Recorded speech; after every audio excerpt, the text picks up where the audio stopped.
VP Sara inupong co-vice chairperson ng NTF-ELCAC. Bagong co-vice chairperson ng Anti-Communist Task Force si Vice President Sara Duterte, na kasalukuyan ding Education Secretary.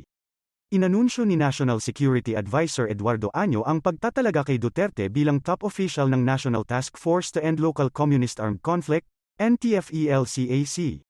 The NTF-ELCAC Executive Committee has approved the designation of Vice President and Department of Education Secretary Sara Duterte as co-vice chairperson of the task force, pahayag ni Año sa Palace Press Briefing nitong Miyerkules. Her unstinting commitment to the cause of NTF-ELCAC will undoubtedly be very valuable to the task force and we thank her for accepting the challenge, dugtong niya. Dahil dito inula ng komento sa social media. Ayon kay MHI Kel, galing naman Lodi, Dami Hawak, Vice President, DepEd Secretary, Vice Chairperson ng NTF-ELCAC. Sana makuha niya rin ang Department of Waters. Dagdag pa ni Shin Suba. Takot ang kilusang tamad gumagambala sa kapayapaan kay VP Sara. Ayon din kay Manalito Mercado. Tapusin nyo na ang mga NPA para sa susunod na taon makatipid ang gobyerno sa napakalaking pondo na ailalaan sa inyo.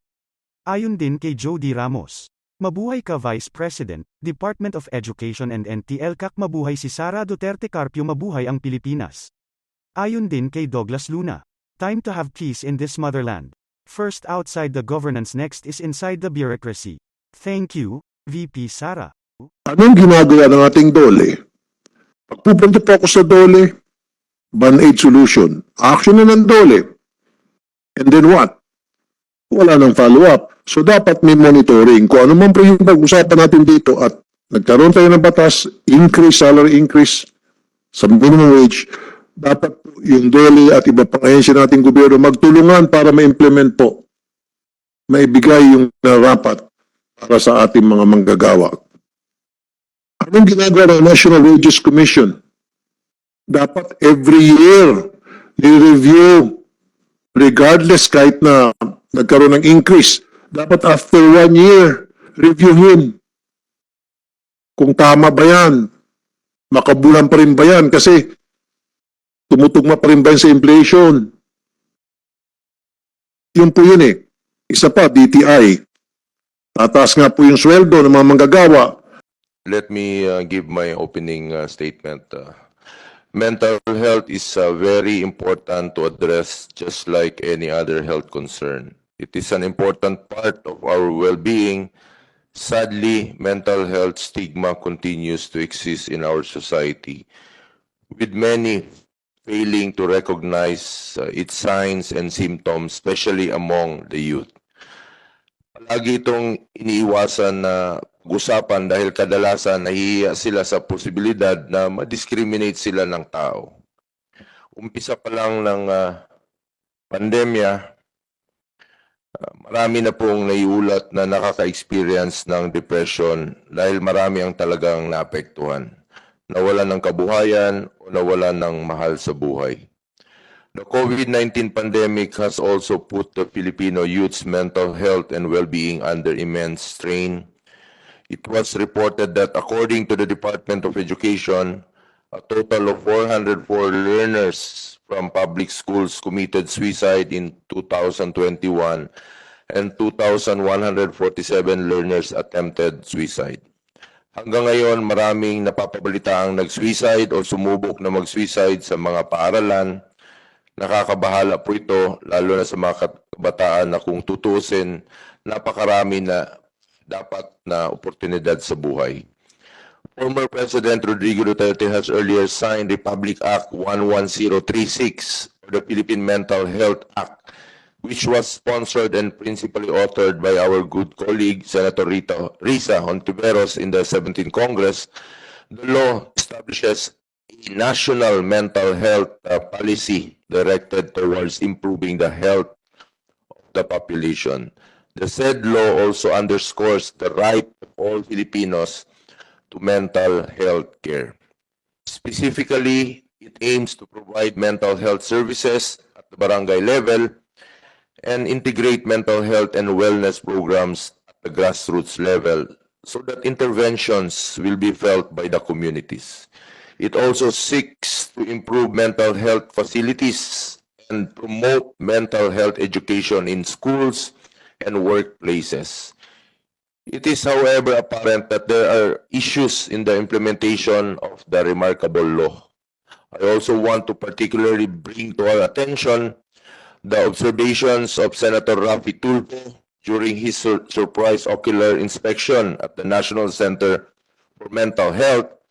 Senator Tulfo reported the miserable conditions of some patients, with some being treated unjustly or even worse than animals. Ako rin po ilang beses na pong bumisita sa ilang mental health facilities noon at saksi po ako sa kawawang kalagayan ng mga pasyente doon. The state of the National Center for Mental Health is in need of utmost attention and improve to preserve the basic right of all Filipinos to health care. How can we decongest NCMH in order to improve its current state? Where can we transfer recovered patients who have nowhere to go? Papansin ko po, pumunta ako ng Coron, may mga leprosy doon. Ayaw nang umuwi ng nakakalungkot po yung mga matatanda, yung iba 30 years, 50 years na po. Ayaw nang umuwi sa kanilang mga probinsya, sa kanilang pamilya. Maaring wala na po silang mauwian after 30 years. Ano bang pwede nating gawing intervention? Home for the aged? O saan ba natin dadalhin sila? Kawawa naman. Alam nyo, masarap mabuhay sa mundong ito. Isang beses lang tayong dadaan. Bigyan po natin sila ng halaga yung buhay nila na ma-enjoy naman nila after being committed po doon sa mga hospital facilities. Is the DSWD capable to accommodate them in halfway houses? What should be the proper referral system for patients with pending cases? Dahil nababalitaan ko marami pong may mga kaso, no? Na nandoon sa mental health. Bakit sila nakukomit doon? Maring nagpabuang-buang sila? Ngayon, pwede na silang lumabas. Magaling na sila. So, ibalik na po doon sa kulungan para ma-decongest naman po itong mga mental health facilities natin. Anyway, sisingit ko lang po. Di ba meron pong malasakit center doon sa mental health hospital para makatulong po sa mga pasyente, yung mga walang kakayahang magbayad, matulungan naman sila sa kanilang hospital billing. Ano pong dapat nating gawin dito? There are the issues and concerns that we aim to discuss and address in this hearing. Meanwhile, in the Senate, we have been doing what we can to support government programs for mental health. Mayroon pong 1.86 billion ang DOH for mental health medicines under the 2023 national budget. Mayroon din pong 12 million budget for mental health awareness and hotline. We have consistently advocated for increased funding for medical health programs. For example, in 2021, the DOH was granted an additional 384 million for its mental health program, while in 2022, an additional 200 million was allocated for the same purpose. One of the key initiatives that we have pushed for in the 2023 budget is the improvement of benefit packages of the PhilHealth. The 2023 budget includes a special provision for the improvement of benefit packages of PhilHealth, including mental health packages. This provision is crucial given the sharp increase in mental health issues and the inaccessibility of mental health services. Marami talagang naapektuhan sa panahon ng pandemya. Talagang maraming na-depress at it causes mental health. Naapektuhan talaga yung ating mental health ng panahon ng pandemya. Yung iba nga nagpapakamatay. It is therefore my continuing call for stronger government interventions, particularly on the provision of psychosocial services. In this hearing, we will welcome the inputs of our colleagues, agencies, stakeholders, and experts on the updates of the implementation of the mental health law and the strategies we have to take to improve the mental health situation in our country. So, yun lang po. Patuloy tayo magdidinig. Anyway, nabanggit ko kanina yung sa Coron, yung Kulyon, Palawan po yung leprosy patient. Correction lang po, sa Kulyon, Palawan pala yun.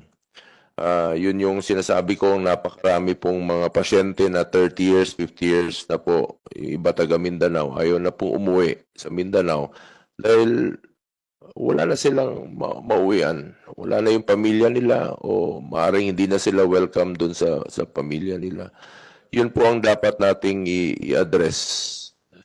Kasi sa tingin ko, ganun rin po ang problema ng ating mental hospital dito po sa Mandaluyong.